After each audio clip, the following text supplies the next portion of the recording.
morning, everyone. Thank you for joining us again for part of the Plymouth Historical Society's latest initiative called Memories of Plymouth. This is where we're interviewing people about their stories, their thoughts, their memories of the town. Some of the folks that we've been interviewing were born here. Some of the people have lived here for decades, worked in Plymouth, socialized in Plymouth, and enjoyed themselves here. Today, we have the great opportunity to interview Bertha Fauvers. Bertha Fauvers, thank you very much for agreeing to meet with us. And we have a special guest with us today, her son, Fred. So Bertha, what I'd like to do is just ask for the next half hour or so, a series of questions about your time in Plymouth. Mm-hmm. Is that okay? Yes. Let's begin. Some people in town know you very well, but there are probably a few people in Plymouth that don't know you very well. And so therefore, I'd like to ask you what I call just identifying questions. For example, can you give us your entire name, including your maiden name? Oh, my whole name is Bertha Marion Hofstra, Hofstra, Fauver, Fauver. Thank you.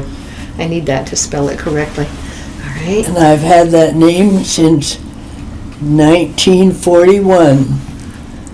And why 1941? Well, I graduated from college one weekend from Smith College, and I was married the next weekend. So that's why it was 1941. And when did you move to Plymouth? Well, I don't remember the date we moved to Plymouth, but... Oh, we moved to New Hampshire before we moved to Plymouth. We lived someplace else in New Hampshire. We lived in Connecticut. We lived in Connecticut. Yes. And going from Connecticut, we moved to... I can't remember. We moved to the Josiah Quincy homestead in Rumney. And there we had a pig business. I raised horses, and I raised sheep, and I raised pigs.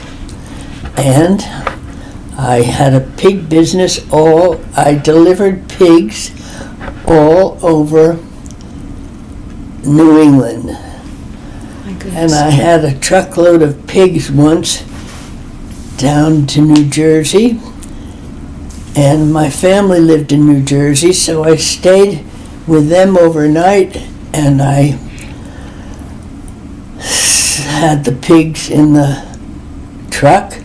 My father said, "Bertha, get those pigs moved into the barn. I don't want any of the neighbors to know my daughter raises pigs."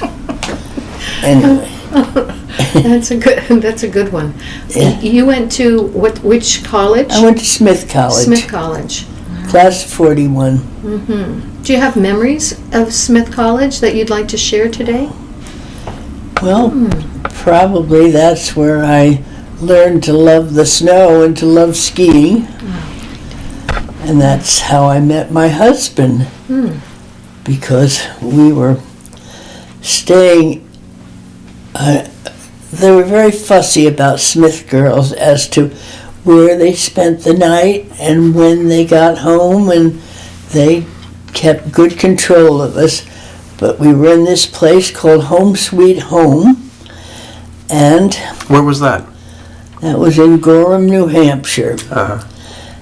And at breakfast, around the table with other house guests, I said, "There's going to be a square dance at the town hall tonight, and I'd like to go."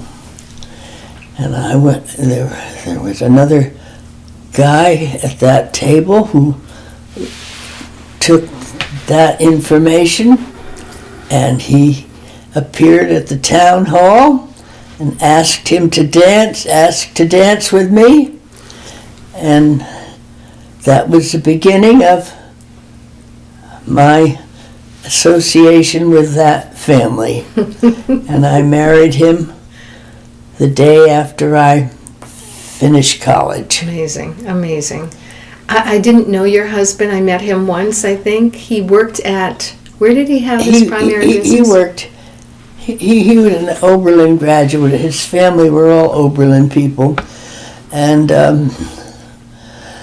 he lived in Middletown, Connecticut. His father was a college physician at Wesleyan. And,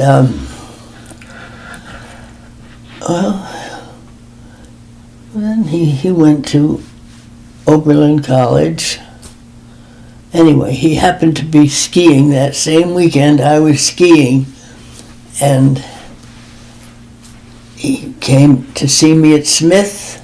And you know, at Smith, when you went out on a date, you had to sign out and sign the name of with whom you were going and be in at 10 o'clock sharp, or you weren't allowed to go out again. The women probably had those regulations. I wonder if the men had the same regulations. Oh, I don't think so. I don't recall that we did when we were in college. No, and he was, of course, Al was out of college and he was teaching. Where was he teaching? He was teaching at a place called the Fessenden School in Massachusetts. But he eventually ended up at Holderness School in, Yes. in the Holderness area? Yeah, but he was connected with the camp. What camp is that? Camp Pemigewasset, which was founded by his family in 1908. Amazing. And it's still going strong. So it's 110 years old. Uh-huh.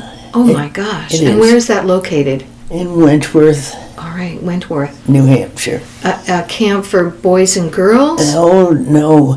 For years, girls weren't to be seen, were they, at any place. We had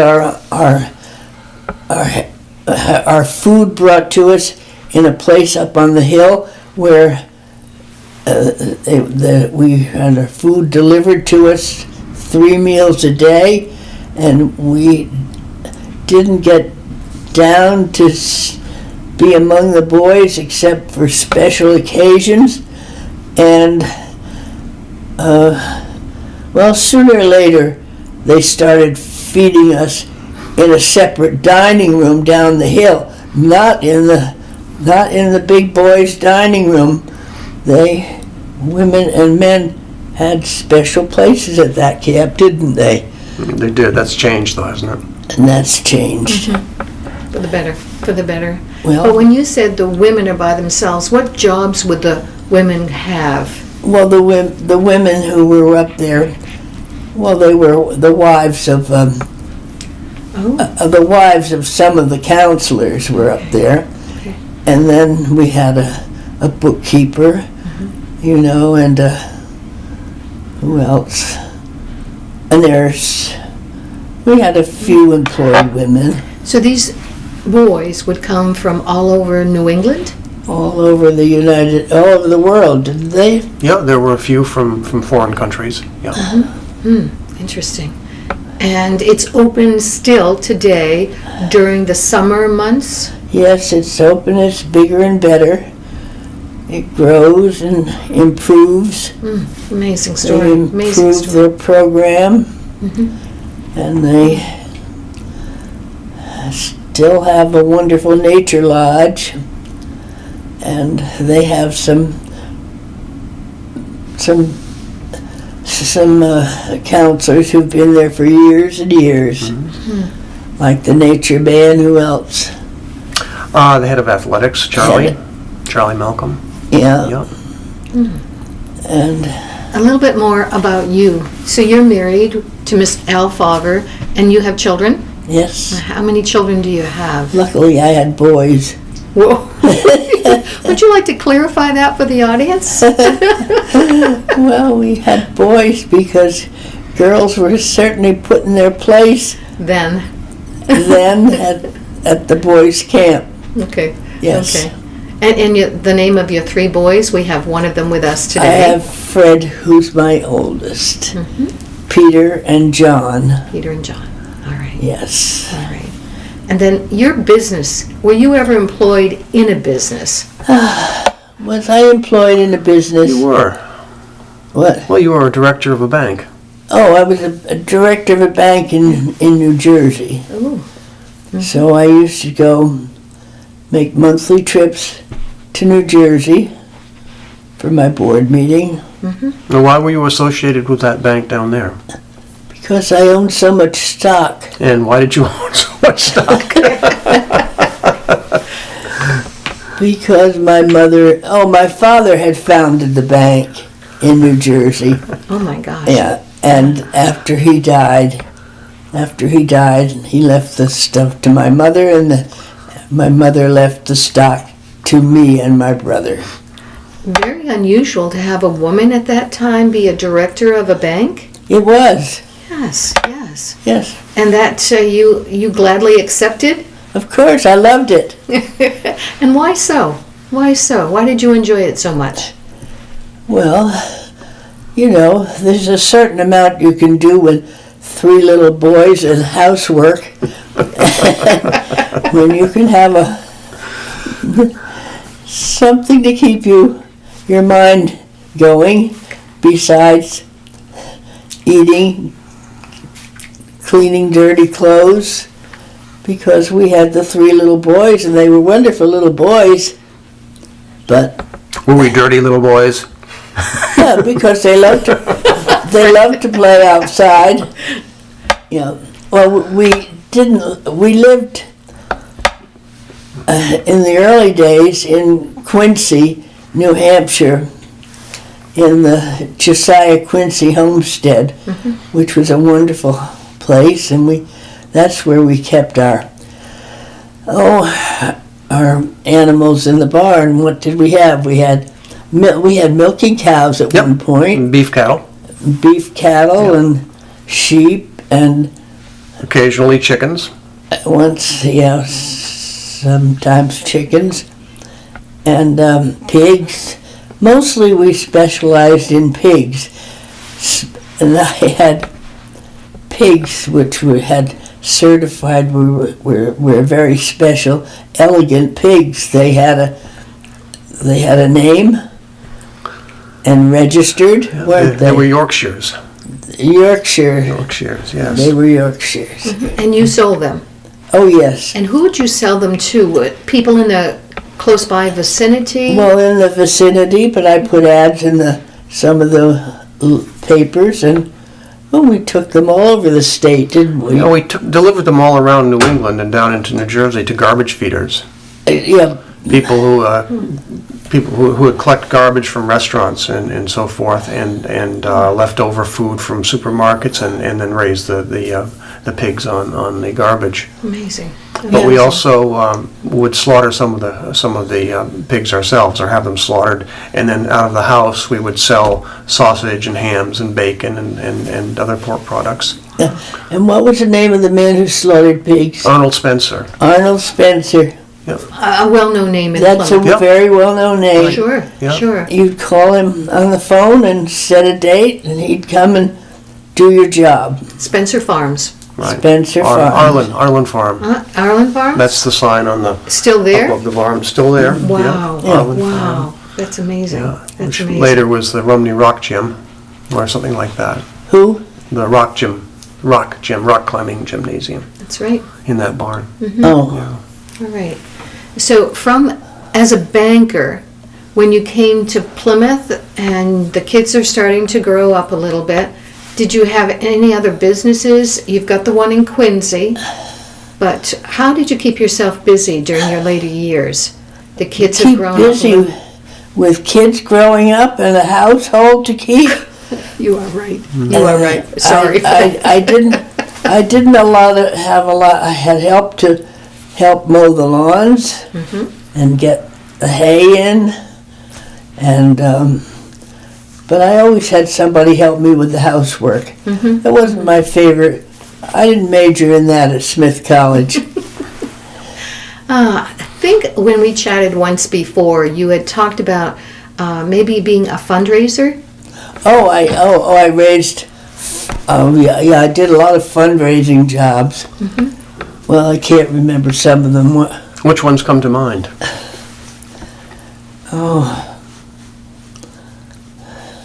Well, a couple come to my mind. what? One was the Squam Lake Science Center. Oh, well, yes, I got the Squam Lake Science Center going. Wow. Yes, Yeah. that was one of the most important things I did. I got that going and raised a lot of money for them. And I had no trouble going to sit down and ask people for $100,000. Every once in a while you'd hit one. And then the other big fundraising campaigns that I recall you participating in were the ones at the hospital, weren't they? Oh yes, and then we got a new hospital in Plymouth, and I raised money for that. That would be Siva Spear. Siva This one Spear, here. yeah, and if you wander around the hall of Siva Spear, up on the wall is something about contributed by Bertha and Alfred Fauvers. Thank you for doing that. It's the, Yeah. isn't it the maternity wing or something like that? I think it is the All right. maternity wing. So you enjoyed that. You got to know, socialize with some of the folks in Plymouth, get to Yes. know them well, and also solicit funds at the same time. Yes, that's Very fun. Very it was fun. a lot of fun doing it. All right. I've got a question for you. What were your keys to successful? What? What were your keys to successful fundraising? You were very good at it. You had great success at it. What were some of the tricks that you used or strategies you used? Well, I learned a lot from my mother. Really? Yeah, my mother was a fundraiser in her era too. Oh, I didn't know that. Yeah. Well, if I liked the cause, I would just go. I mean, I would have in the back of my head who has had the biggest bank accounts in town, you know. And how would you find that out? Oh, I had a way. And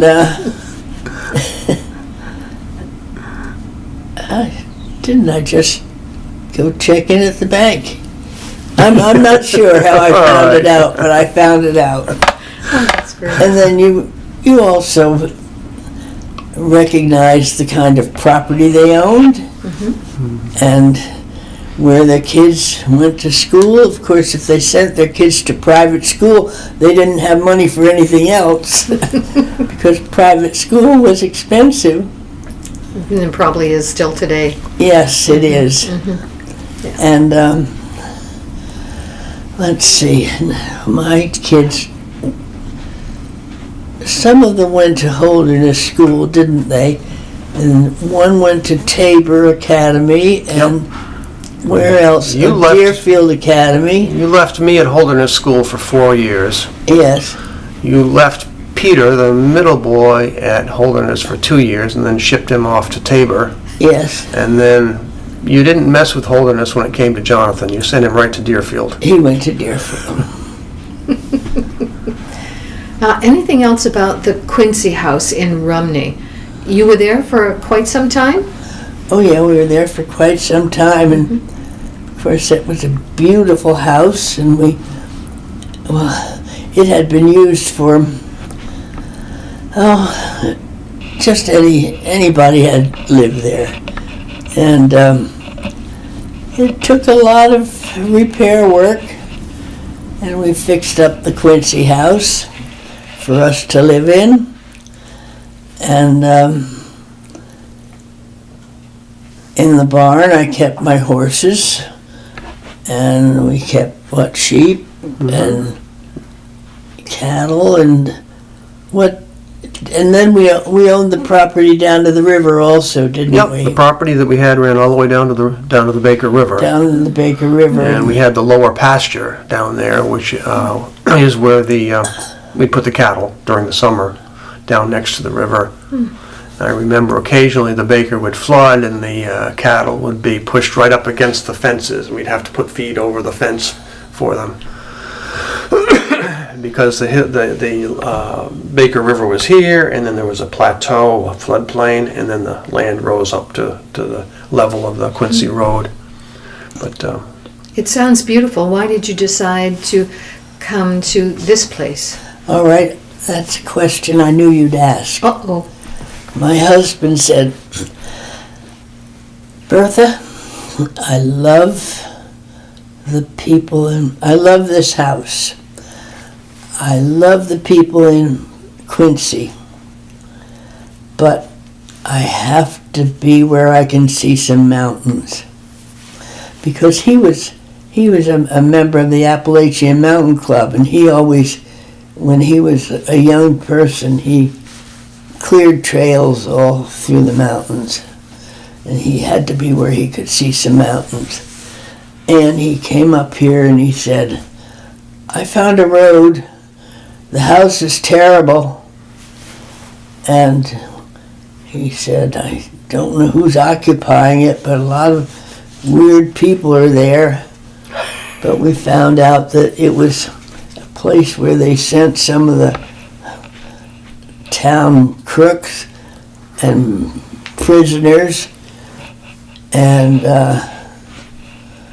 so I came and looked at it, and I said, okay, if you want to buy it, you buy it. And I think it was for $12,000. I can't remember. Seemed like a lot of money at that time. And then, what was I going to... Oh, I said, well, what are we going to do with that shack that's on the house? You know, because all sorts of people had lived here, and it was a terrible mess. And I found a company named Wiggins. And what town were they from? I think they were down in Sanbornton. They were in The Wiggins brothers. the Wiggins brothers, and I found that they had done over houses such as these all over the state. So we brought them up here and just turned it over to them, and look what we have. Beautiful. Nice. Absolutely beautiful. Inside and out. Yeah. Mhm. So, Mhm. How many acres do you have here? Because I'm looking outside and I can see a lot of land. I think over the years, picked up about 600 acres. 600 acres. Yeah. I And think that's so. on both sides of the road. Yeah, and I kept acquiring acreage. Every time a butter would have something for sale, I'd buy it. With my bank money I got from the bank. Whoa. Yeah. So you've been here, living here for several decades. Let's talk about Plymouth. When you would go into Plymouth, is there any place on the main street that you might pop in to visit, to get your groceries, chat with people? What's the name of the man that ran the Plymouth store? The grocery store, Yeah, Carl Adams. Carl Adams. Yeah. Yeah. Yeah. And then the other place you often stopped would be the hardware store too. Rand's. Rand's, yeah. Very good. Very good. Yeah. Yeah. And those two are still there. They are still there. Mm, Yeah. Well, I sorry. think Rand's is still there. Rand's is Yeah. still there. Still. Adams is Adams changed. Market's gone. Yeah, it was fun. Many people have commented about Mr. Adams and how he would take the groceries outside, but sometimes he would take the children and pick them up and take them to the car as well. Really? It was cute. Yeah. It was Nice. cute. Yeah, yeah. When you think about Plymouth, are there certain memories that come to your mind? Any celebrations that you've been part of? If you went to Plymouth, would there be some place that you might go to, a favorite restaurant?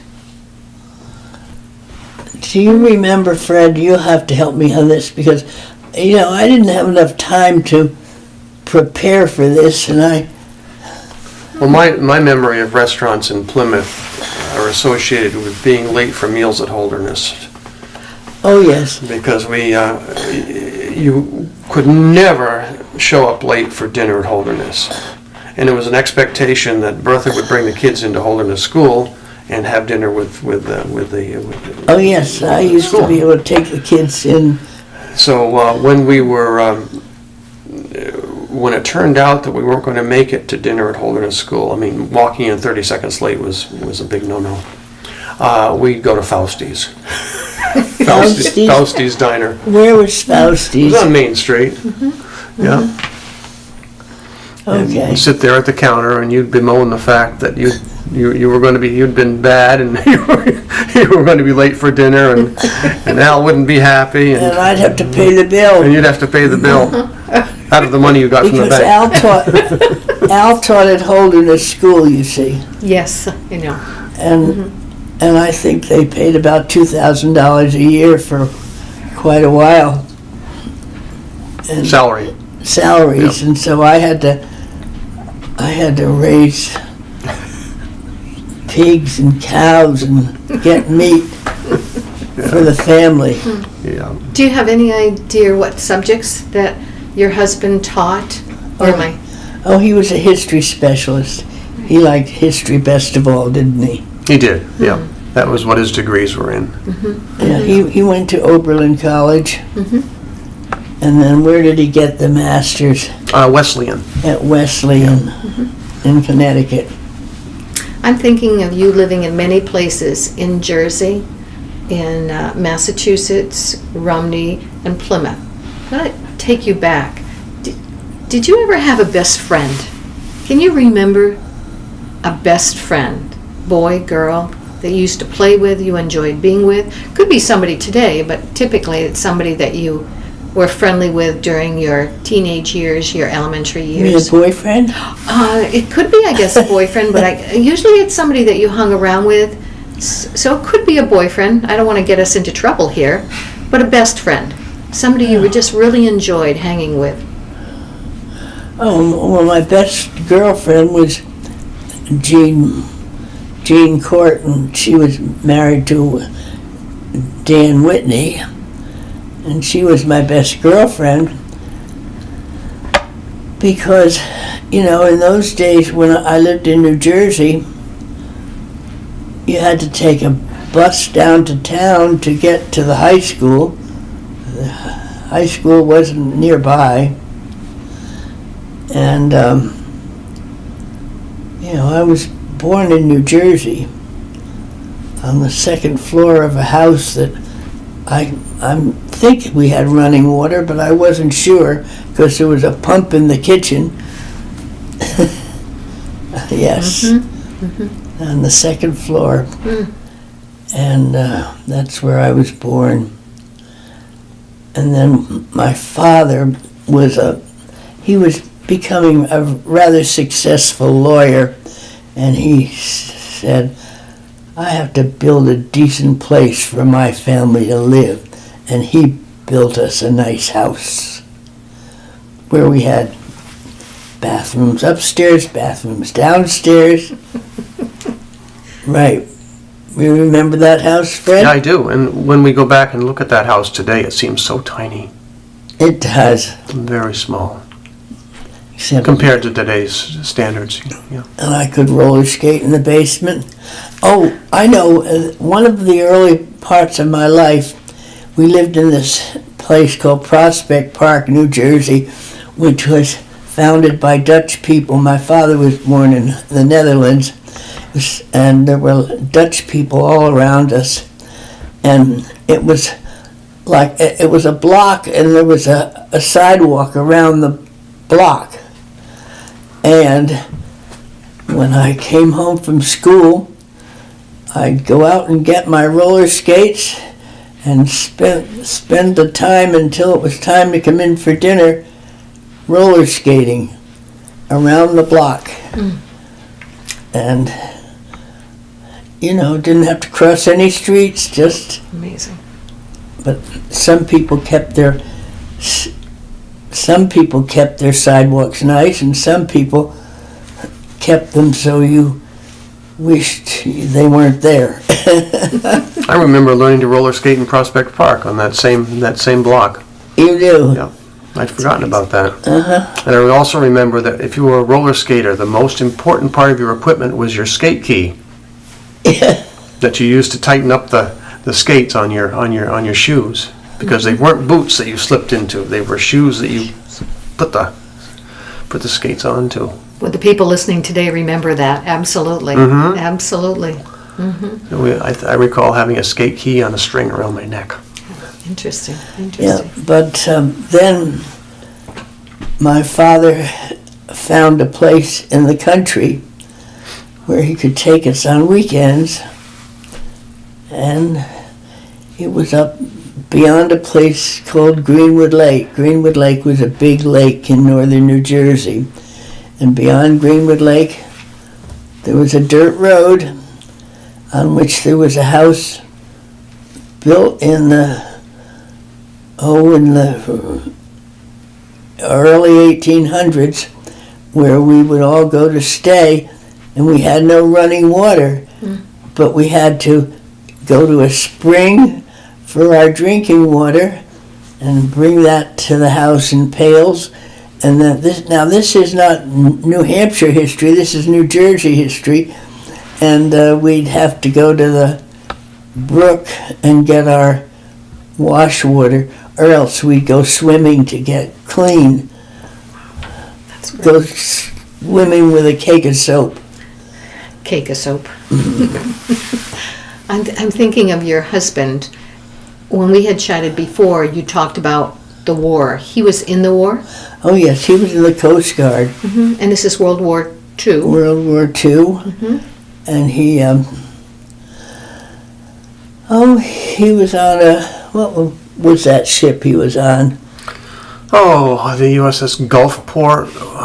It was a frigate, I think. And do you remember what they did with that? They escorted Right. Convoys convoy, across the North Atlantic. yeah, Yeah. and that's what he was on. Were you married at the time? Oh yes, because we were married the day after I finished college So you would have been where when he was in the service? with my mother and father most of the time. Yeah. And where was he stationed? Well, part of the time he was stationed in Norfolk, wasn't he?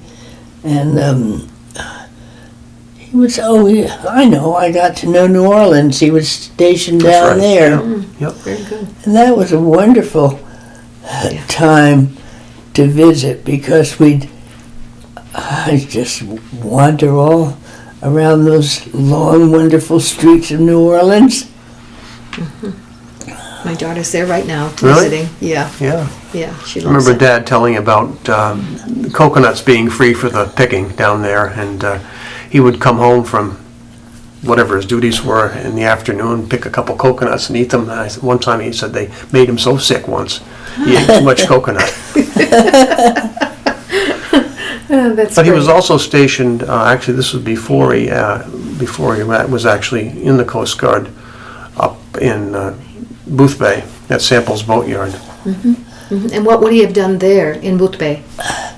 Oh well, he was just on a ship in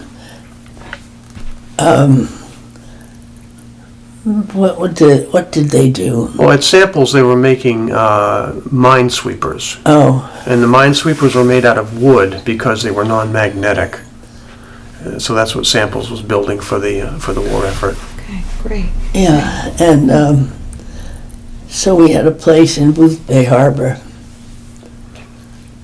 and right on the ocean, very nice. Can't remember what we paid for it, but it wasn't very much. But it's still a family possession right now. I think I've sold it to one of the kids, haven't I? Well, the place you stayed during the war is much different from the place that you and Dad bought up there. Oh, it was. Yeah, and yeah, Oh, yes, it was on one of those passageways. Yeah. Yeah. Yeah. But so we got through the war, and then Al's family started Camp Pemigewasset. I've told you that, haven't I? And so after the war, he wanted to work at the camp and have a teaching job. That's great. So he got a teaching job at Holderness, right? Mm-hmm. And Yep. then Camp Pemigewasset in the summer.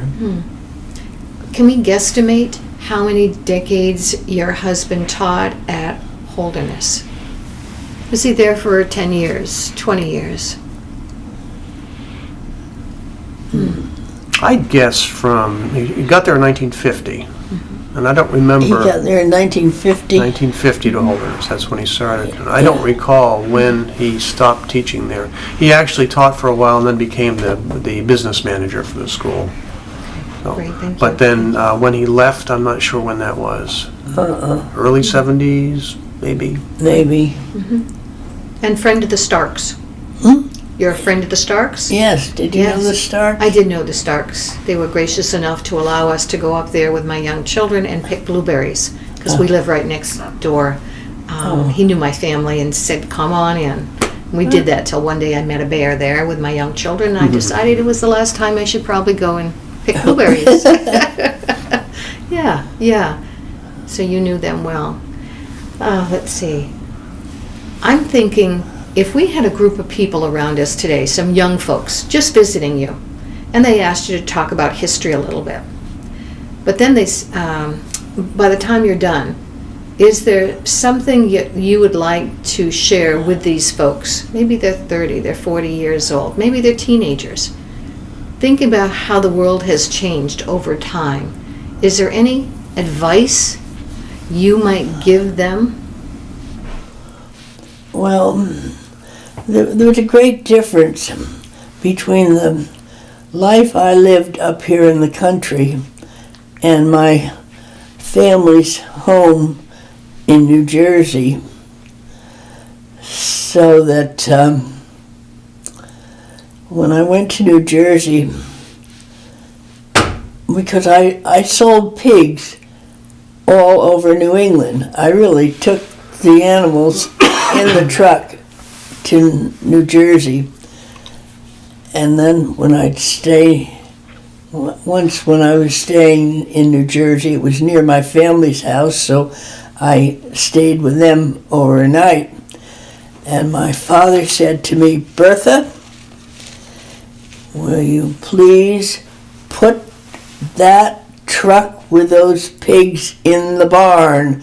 I don't want any of the neighbors to know my daughter raises pigs. So we put the pigs in the barn. We put the pigs in the barn. How has the world changed for you? I haven't asked you yet, so I'm hoping you'll answer my question. How old are you? How old are you? How old am I? I was born in 1920. All right, you can figure that out. And 1920. so you recently had a birthday? So that makes September 23rd, September 23rd, a week ago. 1920. To what year are we now?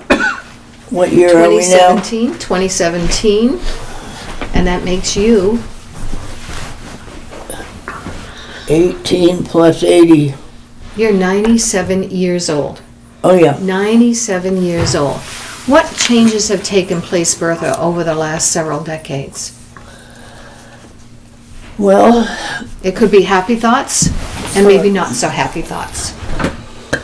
for me, I'd say everything seems to be good.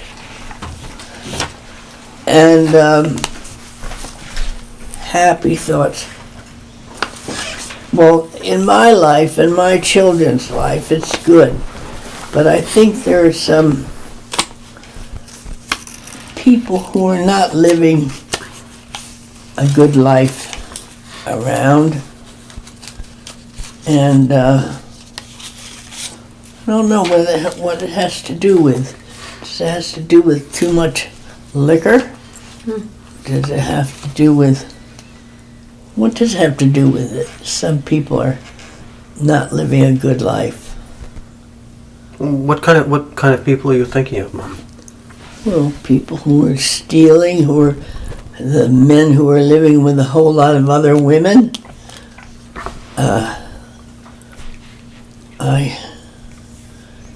I don't know, but life for me is good. I have this house. Beautiful house. I have 24-hour help. There's one of them sitting right behind you. And And you get to see your sons every once in a while? I get to keep in touch with my children, don't you think? Yeah. And I think all my children are friendly to me. I think, well, they don't want to be left off the wheel.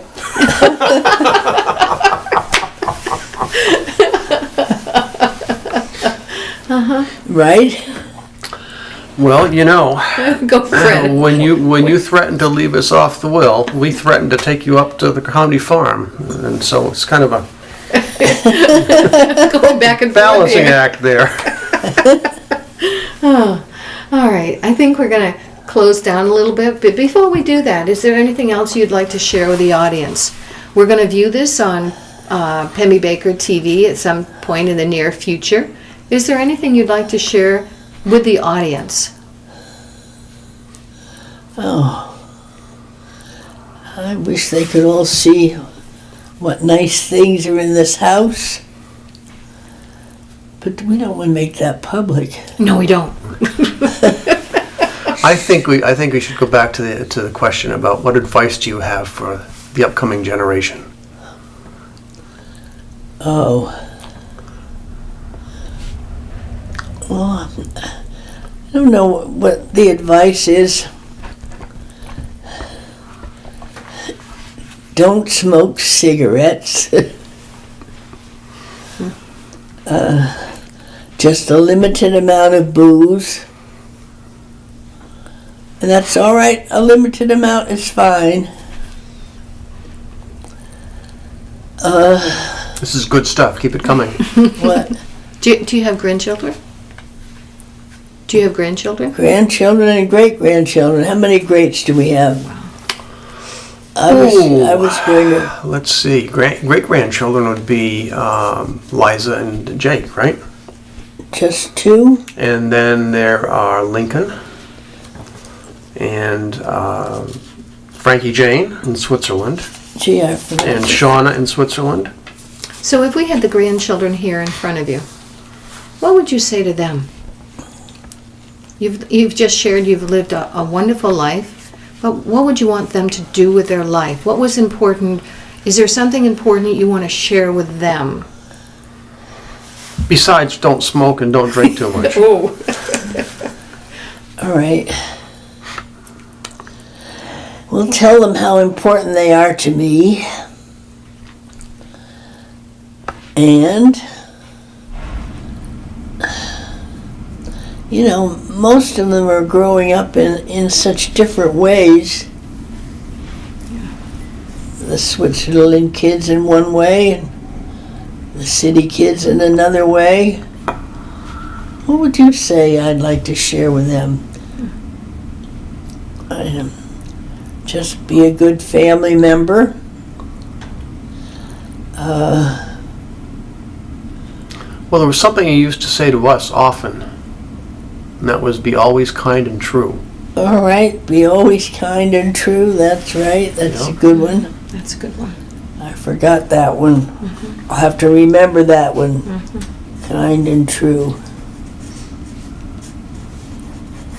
Actually, all my boys have turned out to be very good citizens. Were you worried about us at any point? No. I was hoping you would go the right way. And then I think all of their kids are in pretty good shape, aren't they? I think so. We haven't had any in jail. Not even for a speeding ticket. Whoa. As far as you know. They haven't told me. What was the question you asked? Always about grandchildren, the children that you have watched grow up. What's important to you that you would want to share with them? I think your advice is good, what Fred has said. Family is everything. Family is everything, yes. And community Uh-huh. is important. And be good members of the community. Yeah. Go vote on voting day.